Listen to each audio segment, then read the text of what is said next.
धन्ना भगत जी की धरती पर श्रीमद् धन्ना पीठ के आचार्य जगत गुरु स्वामी श्री बजरंग देवाचार्य जी महाराज के सानिध्य में आयोजित मूर्ति प्रतिष्ठा महोत्सव में दिल्ली हरिद्वार से हमारे बीच में पधारे भारत सरकार के पूर्व मंत्री, मुंबई के पूर्व पुलिस कमिश्नर और हम सबके आदरणीय गुरुकुल कांगड़ी विश्वविद्यालय के कुलगुरु श्रद्धेय श्री सत्यपाल सिंह जी से विनम्र निवेदन है कि आप पधारें और हम सबको आप संबोधित करें।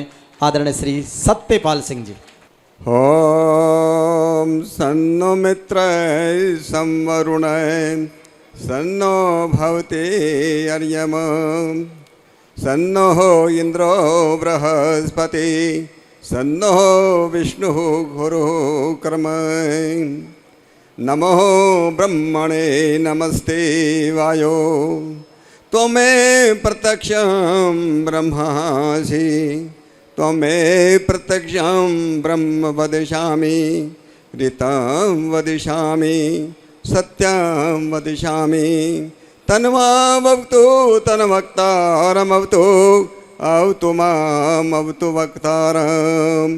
ओम शांति शांति शांति। आप सभी को मेरा सादर नमस्ते। भक्त शिरोमणि धन्ना भक्त की मूर्ति के प्राण प्रतिष्ठा के शुभ अवसर पर मुझे यहाँ आने का एक सौभाग्य मिला और मैं धन्य हो गया जब मुझे परम पूज्य श्री 1008 बजरंग देवाचार्य जी महाराज का जो है उनका आशीर्वाद मुझको मिला। मैं उनके चरणों में प्रणाम करता हूँ, सभी पूज्य संतों के चरणों में प्रणाम करता हूँ और इस धन्ना भक्त ट्रस्ट के अध्यक्ष मेरे पुराने साथी श्री महेंद्र सिंह चौधरी जी और जिनके कारण मैं यहाँ पर आया, हमारे न्यायाधीश पूर्व न्यायाधीश राजेंद्र सिंह चौधरी जी, श्री हमारे विश्व हिंदू परिषद के माननीय संगठन मंत्री आदरणीय श्री राजा राम जी, श्री रामविलास चौधरी जी, इतना सुंदर संचालन कर रहे हरिराम जी, गिरिराज मोदानी जी, अजीत सिंह जी, बहुत ही सम्मान्य मंच, मेरे साथ बागपत से आए श्री बलराम सोलंकी जी, आदरणीय मातृशक्ति और सज्जनों, पहली बार मुझे आने का यहाँ पर सौभाग्य मिला।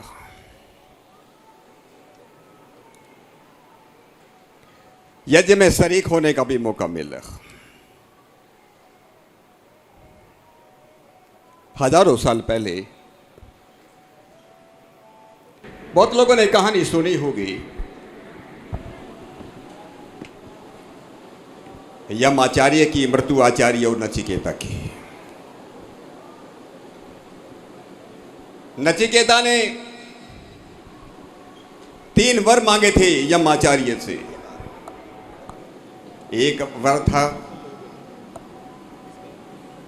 कि स्वर्ग में कैसे जा सकते हैं, स्वर्ग में जाने के लिए सीट पक्की रिजर्वेशन कैसे हो। कौन नहीं चाहता स्वर्ग में जाना? हाथ ऊपर करके बताओ जो जाना नहीं चाहता स्वर्ग में। कोई नहीं, सब स्वर्ग में जाना चाहते हैं। ये स्वर्ग कैसा हो? स्वर्ग भी बताया कि स्वर्ग कैसा हो। स्वर्ग कहीं आसमान के अंदर नहीं है। दुनिया के लाखों करोड़ों वैज्ञानिकों और साइंटिस्टों ने इतने सैटेलाइट उपग्रह चल रहे हैं, किसी ने कहीं स्वर्ग नहीं देखा। इसी धरती पर स्वर्ग है और इसी धरती पर नरक है। जो विशेष सुख में रहते हैं उनके लिए सुख, जिनका घर घर स्वस्थ है, जिनका घर सुखी है, जिनके बच्चे संस्कारवान हैं, जो कभी बीमार नहीं होते, उनके लिए स्वर्ग है। जो दीन हैं, हीन हैं, गरीब हैं, बीमार रहते हैं, कोई सुविधा नहीं, उनके लिए नरक है। ऐसे यम आचार्य ने कहा, स्वर्गलोके न भयम किंचन अस्ति, स्वर्गलोके न भयम किंचन अस्ति, न तत्र भय न तत्र त्वम न जरिया विवेति। स्वर्ग की पहचान बताई, स्वर्गलोके न भयम किंचन अस्ति, स्वर्गलोक में कोई भय नहीं लगता। जहां स्वर्ग होगा वहां डर नहीं लगता। घर में भी आपस में डर नहीं लगता, समाज में एक दूसरे से डर नहीं लगता, अकेले जा रहे हो तो डर नहीं लगता। स्वर्गलोके न भयम किंचन अस्ति, न तत्र त्वम न जरिया विभेति। मां को अकाल मृत्यु नहीं होती, मां बाप के सामने किसी बच्चे की मृत्यु नहीं होती। भयम न तत्र स्वर्ग न जरिया विभेति, वहां बुढ़ापे का डर नहीं लगता। बूढ़े हो जाएंगे, बच्चे अपने को पालन पोषण करेंगे कि नहीं, हमारा सम्मान होगा कि नहीं, न मां भूख है न प्यास है, जहां केवल जो है सुख ही सुख है, जाकर मोदते उसी को स्वर्ग कहते हैं। ऐसा स्वर्ग चाहते हो, ऐसे स्वर्ग में जाना चाहते हो, तो हमारे शास्त्रों ने कहा उसके केवल 3 ही मार्ग हैं, 3 ही रास्ते हैं। पहला रास्ता ओम का जप करना और वेदों का अभ्यास करना है। लेकिन सब नहीं वेदों का अभ्यास नहीं कर सकते। साधारण मनुष्य क्या करेगा? उसके लिए शास्त्रकारों ने कहा यज्ञ करो, हवन करो। 108 हवन कुंड का यज्ञ किया गया। अभी 1 तारीख को पूर्णाहुति हुई, आज भी 9 कुंडी यज्ञ हुआ। जो भी यज्ञ में शरीक हुए, जिन लोगों ने भी यज्ञ के अंदर आहुति दी, जो वहां पर खड़े हुए, जिन्होंने भी वो किया है, ये मान लीजिए कि उन स्वर्ग में उनकी सीट जो है पक्की होने जा रही है। ये मैं नहीं कह रहा हूं, ये शास्त्र कह रहे हैं। जैसे धन्ना भगत की नाड़ी है, यहां धन्ना भगत की नाड़ी से पानी लेकर के, जल लेकर के अपने खेतों में लोग छिड़कते हैं, यहां की मिट्टी लेकर के अपने खेतों में छिड़कते हैं। ये पवित्र जगह है। अरे जन्म उसी का सफल है, जन्म उसी का सफल है। शास्त्रकारों ने कहा कुलम पवित्रम जननी कृतार्था वसुंधरा पुण्यवती चतेन। जिसके जन्म लेने से जिसका कुल पवित्र हो जाए, जिसका परिवार पवित्र हो जाए, जननी कृतार्था, माता भी कृतार्थ हो जाए, और वसुंधरा पुण्यवती चितेन, वो धरती पवित्र हो जाए। ये धरती पवित्र होगी। धन्ना भक्त के पैदा होने से ये जो है धरती जो पवित्र हो गई। दूसरा तरीका बताया, दान करो, अच्छे कामों के लिए दान करो। अच्छा काम हो रहा है, भक्त शिरोमणि धन्ना भक्त की यहां पर प्राण प्रतिष्ठा है, मंदिर बन रहा है, धर्मशाला बन रही है। ये बहुत अच्छा, ये भूमि जो है ये पवित्र भूमि सबको संदेश दे, सबको प्रेरणा की भूमि बने। इसलिए सब लोगों को जितना भी हो सके, केवल दान पैसे का नहीं होता। अरे यहां आकर के उपस्थित रहना भी समय का दान, भी बहुत बड़ा दान है। दान करो। अगर दीपक जला नहीं सकते, अगर दीपक खुद जला नहीं सकते, दीपक के लिए तेल तो दे सकते हो, दीपक के लिए बत्ती तो दे सकते हो। अरे बत्ती भी नहीं दिया, तेल नहीं दिया, अरे कम से कम इतना तो करो कि उस दिए को कोई बुझा ना सके, उसके लिए ढाल भर करके खड़े हो जाओ। यह है भक्ति। राजस्थान की ये भूमि, ये शक्ति और भक्ति की पवित्र भूमि, ये टोंक की ये पवित्र भूमि, इस भूमि से हमको बहुत कुछ सीखने के लायक है। मनुष्य होने के बाद, मनुष्य जन्म लेने के बाद, जिसने ईश्वर के बारे में जाना नहीं, जिसने भगवान के बारे में जाना नहीं, ये मान लीजिए उसका जीवन बेकार है। बहुत लोगों को मैंने देखा है, अधिकतर लोग इधर से उधर घूमते हैं, भगवान की तलाश में घूमते हैं, सुख की तलाश में घूमते हैं, लेकिन सुख नहीं मिलता। घरों में लोग मंदिर बनाते हैं, घरों में जो कैसेट चलाते हैं, भगवान के भजन करते हैं, लेकिन सुख नहीं मिलता। ये ऐसा ही अभी कोरोना हुआ था ना कुछ साल पहले, कोरोना का बुखार होता था। अगर हमको ये मालूम नहीं कि बुखार कैसा है, मच्छर काटने का बुखार है, मलेरिया का बुखार है, वायरल फीवर है, कोरोना का बुखार है, आजकल डॉक्टर नाम दिया अननोन फीवर, डॉक्टर को मालूम नहीं कि बुखार कौन सा है, और बिना जाने कि ये बुखार कौन सा है जो दवाई खाता है, उसका साइड इफेक्ट हो सकता है, गलत असर होता है। इसलिए ईश्वर को जानने के काम करो। इसलिए शास्त्रकारों ने कहा वेदाह मेतम पुरुषम महांतम आदित्य वर्णम तम से परस्ताद। अरे उस ईश्वर को जानो, उस ईश्वर को जानो जिसने सृष्टि को बनाया हो, जो सृष्टि को चलाता हो, जो हमारे कर्मों का फल देने वाला हो, जो कर्माध्यक्ष हो, उस ईश्वर को जानने का काम करो। इसलिए भक्ति के लिए जो है, भक्ति के लिए अगर प्रधानमंत्री से मिलने जाना हो, मुख्यमंत्री से मिलने जाना हो, तो आदमी ड्रेस अच्छी पहनेगा कि नहीं पहनेगा? कपड़े जो सबसे अच्छे कपड़े होंगे पहन के जाएगा, साफ सुथरा होकर के जाएगा। दाढ़ी नहीं बनाता हो तो दाढ़ी बना करके जाएगा, दाढ़ी में नोट बनाएगा। ये भी सोचेगा भाई हो सकता है उसको पता नहीं कौन सा सवाल पूछ लें, तैयारी करके जाएगा, शुद्ध हृदय से जाएगा। अरे भगवान के यहाँ जाना है तो शुद्ध कपड़े नहीं पहनेंगे, केवल शुद्ध कपड़े काम नहीं करेंगे, मन भी शुद्ध होना चाहिए। मन भी शुद्ध है, और मन शुद्ध कैसे होगा? सत्येन शुद्धते मने, केवल सच्चाई से, सत्य से ही मन का जो शुद्धि हो सकती है। और धन्ना भगत का बहुत है, सांच बराबर तप नहीं। ये धन्ना भगत की कहानी वो कहो है, सांच बराबर तप नहीं और झूठ बराबर पाप।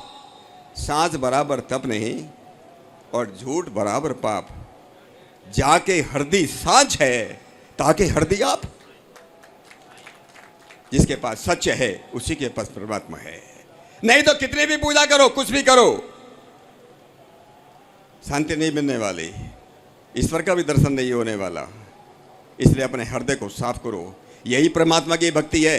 परमात्मा की भक्ति के इसलिए कहा सबसे जितने हिंदुस्तान के अंदर, दुनिया के अंदर जितने भी धंधे हैं, जितने भी प्रोफेशन हैं, सबसे ज्यादा साफ सुथरा अगर कोई है जो भगवान में विश्वास करके काम करता है, उसका नाम किसान है।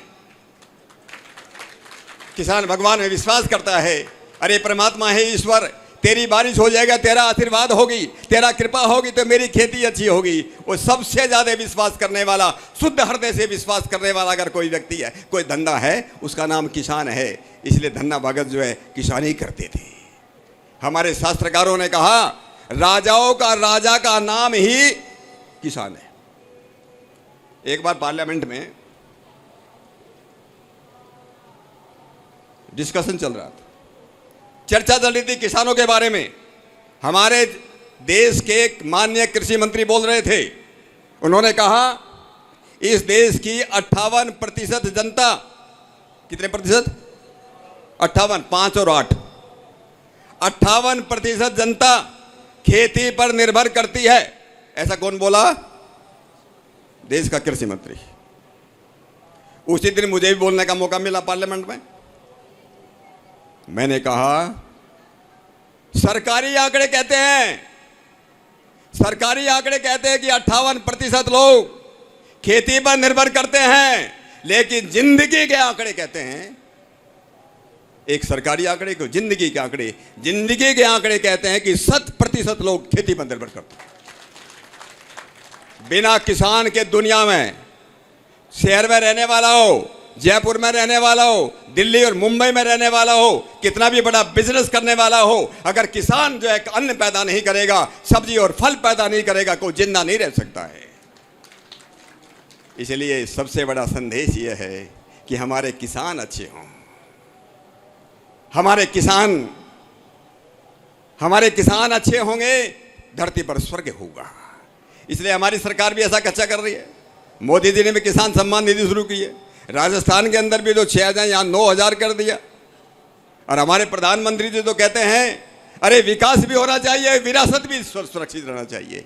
आज का जो कार्यक्रम है, हम विरासत के साथ विकास करना चाहते हैं। लेकिन विकास केवल मात्र जो है सड़कों में विकास नहीं, केवल अच्छे मकान बनाने का विकास नहीं, हमारे हृदय, हमारे मन भी अच्छे बने, हमारे बच्चे संस्कारवान बने। हमारे बच्चे संस्कारवान तभी बन सकते हैं जब हम ये विश्वास करें कि भगवान सब जगह है, ईश्वर सर्वव्यापक है। आप मन में जो सोचते हो वो भी ईश्वर को मालूम है, जो भी करते हो वो भी ईश्वर को मालूम है। उससे छिप करके कोई कुछ कर नहीं सकता। केवल मंदिरों में ईश्वर नहीं है, मंदिर सब जगह है, अंदर भी है, बाहर भी है। जो इस बात को विश्वास करेगा वो पाप नहीं कर सकता, गलत काम नहीं कर सकता।